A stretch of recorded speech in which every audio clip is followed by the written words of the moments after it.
All right, guys, we're going to go right into questions for our senior wide receiver, Mike Harley. And we will start with Manny Navarro from The Athletic. Manny, if you had a question for Mike. Hey, Mike, you probably won't answer these questions either, but we'll give it a shot. Just in regards to, kind of everything that's going on in college football today and the players, their efforts to try to keep this season going and wanting to play. How do you feel about it? Do you feel like it's going to work? And I guess what have the players been talking about today?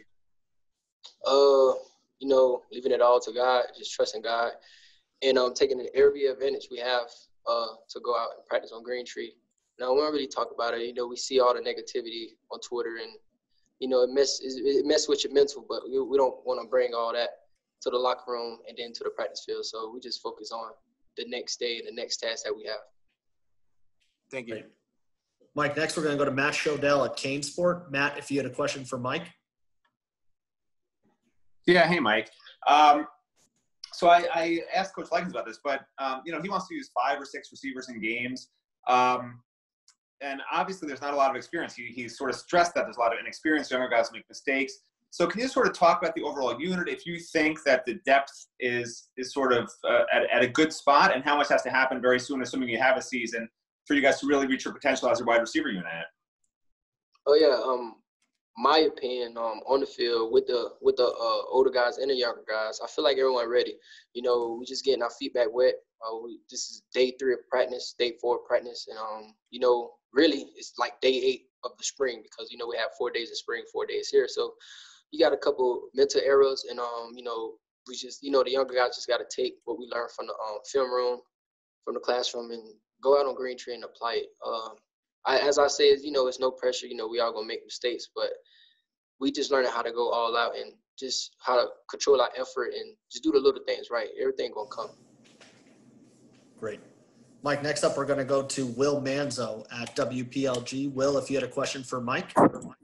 I do. Hey, Mike. Kind of what you were talking about earlier about getting ready to play and all the stuff that's being said. What do you tell people who say to you, hey, you guys shouldn't be playing. You should really think about not playing and the safety issues and all those things. What do you say to the people who think there shouldn't be a season? I mean, the ones that shouldn't be a season, just don't play. You're not in our shoes. You don't know what we're going through with, family issues, or you don't know what the work we put in to have this season, I just stay positive, When I hear negativity, I just block it out. I know it. I have family members, or I have like friends. You have fans on Twitter saying this and that, and just keep it moving. Just stay positive. Awesome. That's all. Mike, next we're going to go to Susan Miller-Degnan of the Miami Herald. Susan, if you had a question for Mike. Hey, Mike. Hey, Miss Susan. Hey, so why, I know you have a lot of spirit, and I've seen your tweets. Why do you think it's important that you guys play this season in the fall? And also, will you return if there is not a season in the fall? I think it's really important that we play this season, because, like I said, we all put the work in, and I feel like it's more safer to be, here on campus instead of, out back in your community. And because, Coach Diaz and the staff, we have everything handled. We have guys testing negative, and everything is just up to par, and everything is just good and safe here.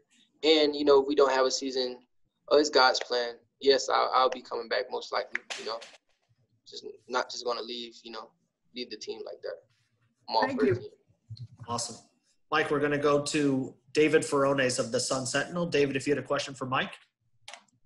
Sure, Mike. I want to ask about the young guys at your position. First, Jeremiah Payton, Coach Rob Likens said he's got incredible talent, like, almost like the first rounders that he's coached in the past. Just what you see from him early on, and any of the freshman receivers are really standing out to you as guys that can potentially play as soon as this season, if there was one.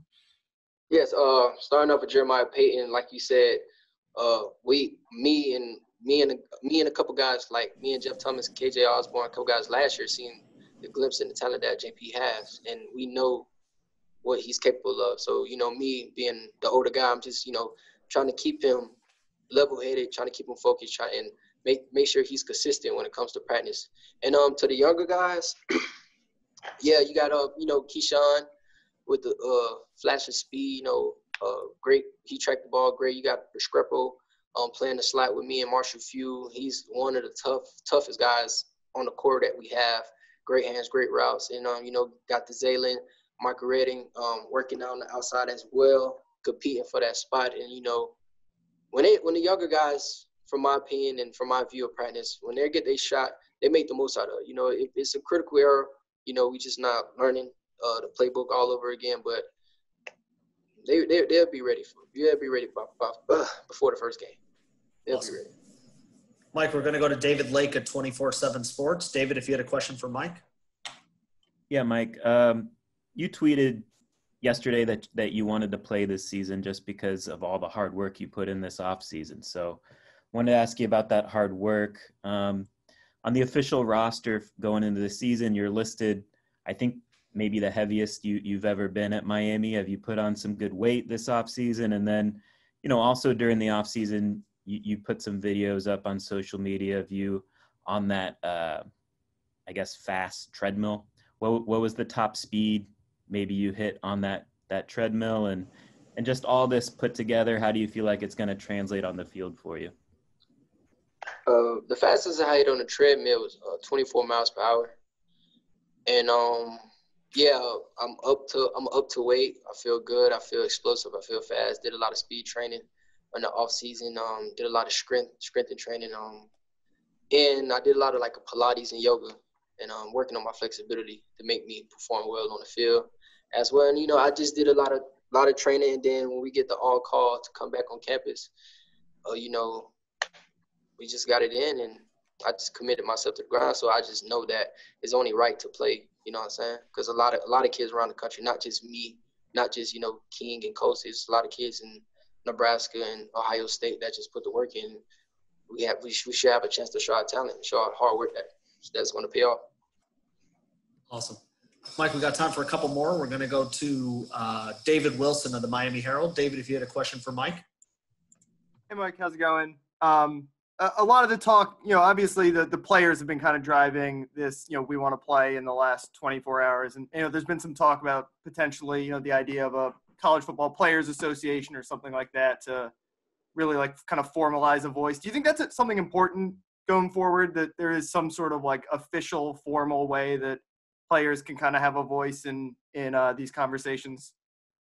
Yes, most definitely. 2020 is just a year that you stand on all your 10 toes and speak, you know what I'm saying? You speak out your chest. And as you seen yesterday, a couple guys, we spoke out and it made headlines. And now we moving something because of what the players said instead of the coaches and the presidents and stuff like that. So I feel we're on a great start, and it only started 24 hours ago. So, the more negativity coming out, the more the student athletes is going to speak up for ourselves and be ready for a season coming soon.